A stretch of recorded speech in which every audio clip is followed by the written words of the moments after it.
What if I told you that the biggest spy in your life isn't the government? It's not the NSA, it's not the CIA. It's the colorful little logo you see every day. The one that answers your questions, finds your streets, shows you videos, and quietly keeps track of everything you do.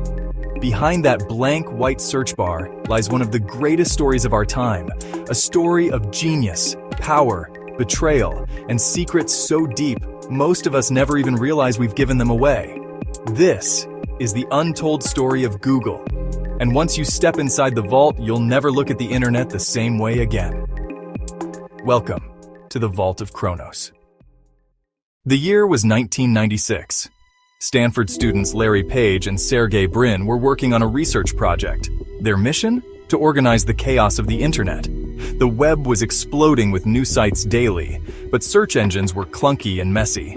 Page and Brin created a system called Backrub, an algorithm that ranked websites by how many other sites linked to them. The idea was simple but revolutionary. The more people linked to a page, the more trustworthy it must be. By 1998, Backrub became Google, a play on the word Google, meaning the number 1 followed by 100 zeros.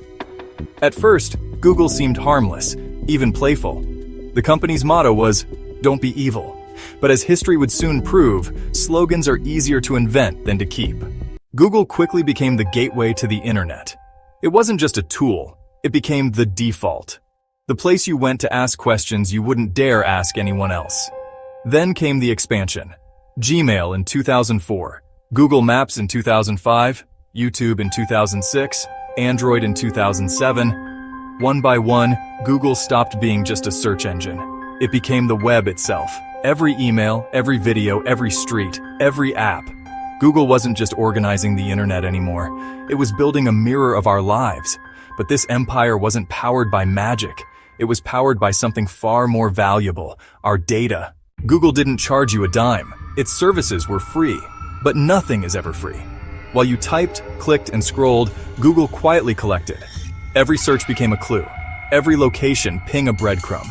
Every YouTube binge, a psychological profile. Google wasn't selling products to you, it was selling you to advertisers. By 2007, Google launched its advertising platform, AdSense, which transformed the company into one of the most profitable businesses in history. But this wasn't just advertising. It was surveillance, packaged as convenience. And the world loved it too much to stop. The scandals started small. In 2010, European regulators discovered that Google Street View cars weren't just taking pictures of roads. They were also secretly collecting data from unsecured Wi-Fi networks, emails, passwords, private messages. Google called it an accident. Few believed it. Then came accusations of monopolistic behavior. Competitors claimed Google buried their results in search rankings to promote its own products. In 2012, the U.S. Federal Trade Commission launched an investigation. Google walked away without major punishment, but the message was clear. The world was beginning to notice the cracks in the smiling logo. And yet, even as lawsuits piled up, Google kept growing.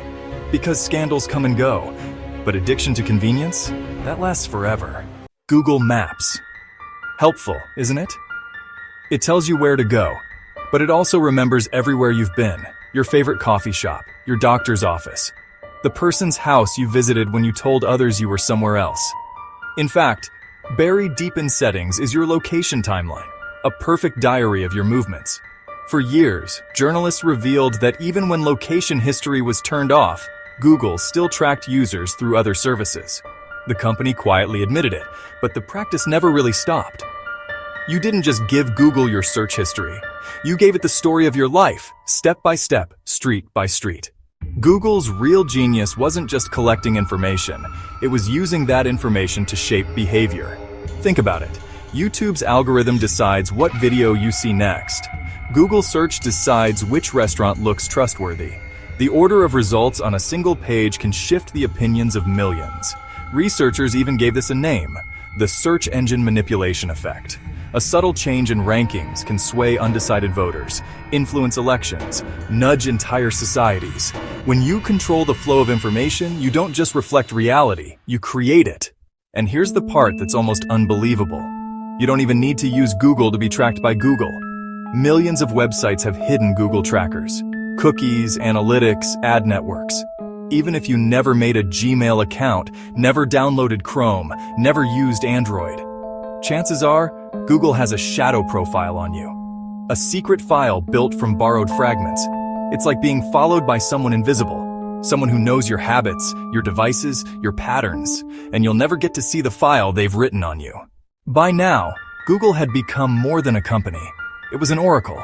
People typed into that blank white box their darkest questions. Am I sick? How to hide depression? How to cheat? Does my partner love me? Search engines became confessionals, and Google became a priest that never forgot.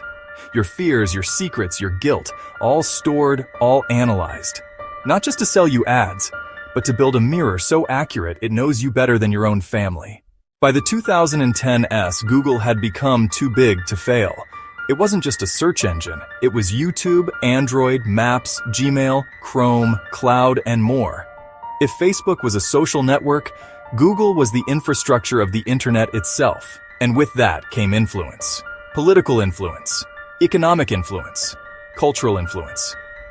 In 2018, the EU fined Google billions for abusing its dominance with Android. More fines followed, more lawsuits. But here's the uncomfortable truth. You can fine Google, you can regulate it, but you can't live without it. It's not just a company, it's a utility, and it has no real competitor.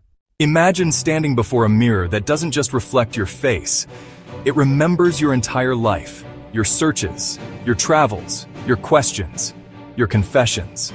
That's Google. You may think you're free, that you can delete your history, switch browsers, or go offline. But the truth is, Google doesn't forget. And in a world where knowledge is power, that makes Google the most powerful entity on Earth. Google started as a dorm room project. It became the most powerful company in history, not by selling products, but by selling you.